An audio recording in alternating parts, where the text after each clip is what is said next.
Last night, I started going through my emails to prep for tonight's show, and I got stuff. I don't even know what this is. I don't even know what it means. And she said, this is going to be your guest for tomorrow night. Paul Johnson, technical analyst, Newstrading. What is this stuff? Hi, Jeremy. Yesterday. It looks very complicated. It is complicated. Don't say it looks complicated, it is. Not at all. What you've got there is effectively charts, and they're the price movement of stocks, but it could also be indices and commodities and anything else. And effectively, what a technical analyst looks at are price movements of stocks, commodities, indices, currencies, whatever it is. And the tools that he uses are charts. Okay. Are you one of these people who does this stuff? Yeah. Well, the computer draws the lines, but we interpret it. Okay. Right. So effectively, technical analysis is the study of market action or price action. Okay. So the three main points or tenets of technical analysis is that everything is reflected in the share price. So the value of a particular share is the closing price of today. Okay, so let's take Anglo-American, for example. Let's just say it's 360 Rand, and it closes 360 Rand today. That is the value of Anglo-American. It's not 400 Rand, it's not 250. You might do your fundamental analysis on it, and you might have or find a value for it at some stage. But the closing price today is the value. That's the net effect of the buyers and sellers. So what we're doing is we're measuring the supply and demand of a particular stock, and it's reflected in the share price. Okay. Okay. The second thing or tenet is that prices move in trends. And that's what you want to catch. You've heard it, the trend is your friend, and you want to catch the trend, and that's what a technical analyst does. He tries to find the trend because that's where the money's made. If you can find a trend and stick with it, that's where you'll make the money. Okay. And the third tenet is the fact that history repeats itself. The fact that people trade the markets, and that psychology or the psychology of people shows up in markets. So you'll have certain patterns that repeat over time, and they have a certain probability for trading the markets. So when you see a certain pattern show up, it has a certain probability of continuing the trend or reversing the trend. So all we're doing is watching price movements and trying to determine future price movements. So can you guys actually track these probabilities from a historical perspective and link them to a trend? Yes, exactly. So, geez, you must be rich then. Hey, getting there. Effectively, what we're doing is we're trying to find the trend, and if you can stay in the trend, obviously you'll make money. We'll go through some charts a little later on, where, as I said, there are certain patterns that show up, and they have certain probabilities. So you might find that a head and shoulder pattern has 65 to say 75% probability. What's a head and shoulder pattern? Okay. We'll get to that because I've actually brought an example in one of the. Have you got graphs. some of the stuff that? Yep. Let's actually look at the first graph, and I'll show you just some of the things that we do. Right? Okay. What is that now? Okay. So that's a chart of the JSE. Now, each one of those little bars is 1 day's trade. Okay. In the JSE stock. Okay. Now, what we're trying to do is we're trying to find the trend, and you can do that in a number of different ways. The definition of a trend is, for an uptrend, is higher lows and higher highs. If you're having higher lows and higher highs, then you've got an uptrend. So if you start at the very bottom of the chart, I don't know if you can see that, you've got the first low. Right. So from the first low, you rally to a high, okay, and then you correct. So that correction causes a secondary low. So you've got a low, a higher low, and then as soon as you take out those highs, where that first little yellow arrow is, that's when you have higher lows and higher highs for the first time, and you can say you're in an uptrend. So that would be an entry point. And you stick with that, and you keep on making higher lows and higher highs, higher lows and higher highs. At that point there, you make a higher high and a lower high, but you don't have the criteria of both. For a reversal of the trend, you need a lower high and a lower low for a downtrend. So at that point, you've got a higher high, a lower high. You carry on making higher highs and lower highs until that green arrow over there. And for the very first time, you've made a lower high and a lower low. And that is then the definition of a downtrend. Downtrend. Exactly. So you've had an uptrend from, about 35 Rand all the way up to about 80 Rand, and you've stayed in the trend. Okay. At that point, the trend then reverses to a downtrend, and you then have a succession of lower highs and lower lows, all the way down to that point over there, which is again about 35 Rand. Now, what I've also done is I've overlaid two other techniques that the technical analyst can use, and that is a trend line and a 200-day moving average. And what you'll see is both of those are used to also determine where you're on the trend, and you'll see that they're scarily similar. The trend line, so if you take a low and you join your lows, that is an uptrend line, and you break that uptrend line almost at the same point as you get that different definition of a downtrend line, which is lower highs and lower lows for the first time. So it's in the very similar area at about 80 Rand. It also breaks the 200-day moving average at roughly the same price. I was going to say, it is pretty scary how that 200-day moving average moves the trend, with the trend. Exactly. Why is it a 200-day moving average? Well, that's just what technical analysts have found out over the years, is that the 200-day moving average generally tracks the trend.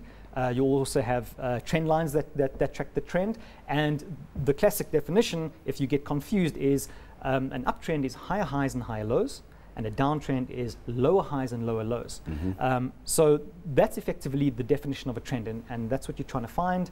And if you can stick with the trend, you can obviously make money in the market. So hang on, in other words, if I go into the market today, let's say tomorrow morning I wake up and I buy, we were talking Anglo-American, at 360. Yeah.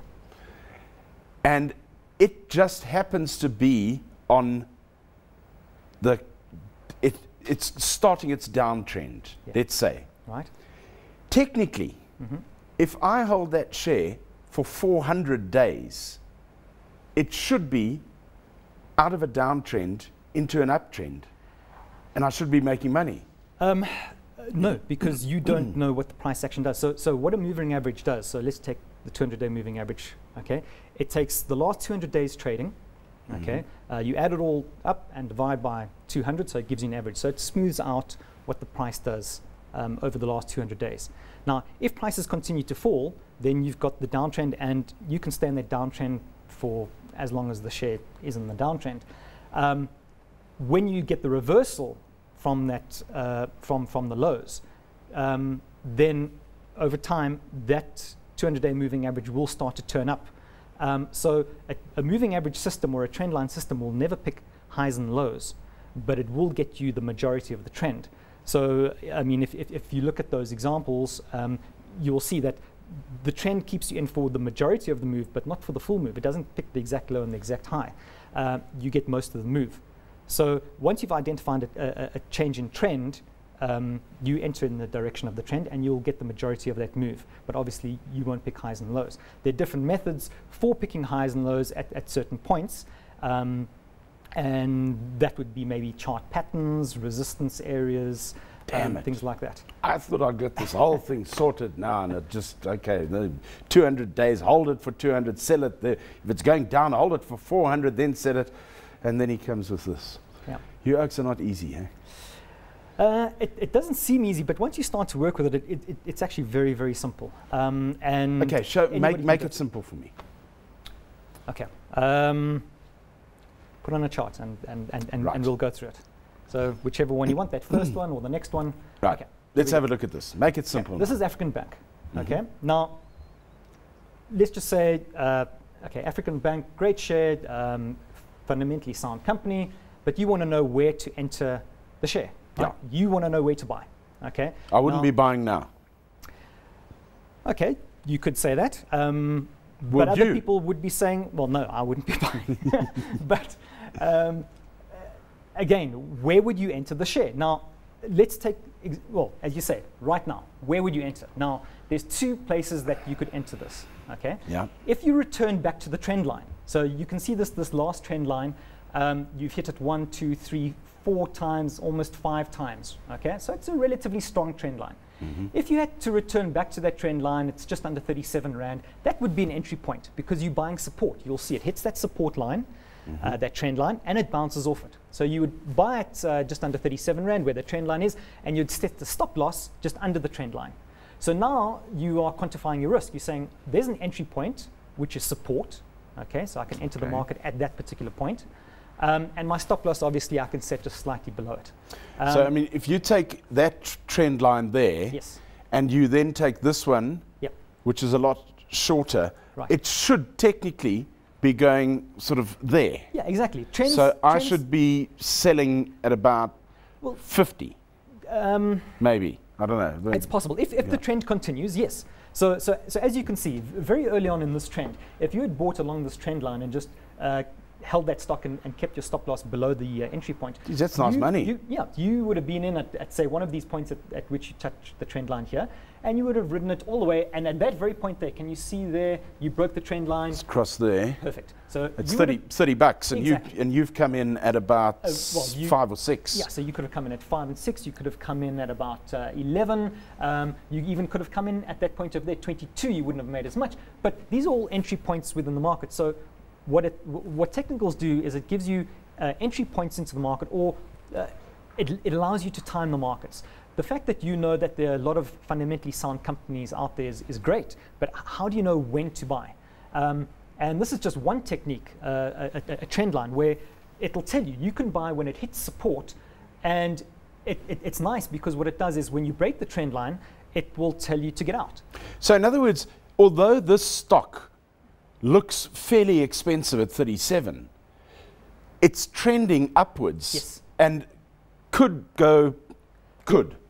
Exactly. We're not saying go and buy it. Yeah. We're saying could go up to, let's say, 50, and if you bought in at 37 and the trend then stops at 50 and starts trending down again, you've made yourself some good money. Exactly. And the nice thing is you can quantify your risk. So you're in at 37 and your stop loss would be a break of that trend line. So you could be out at, say, 36.50, 36 even.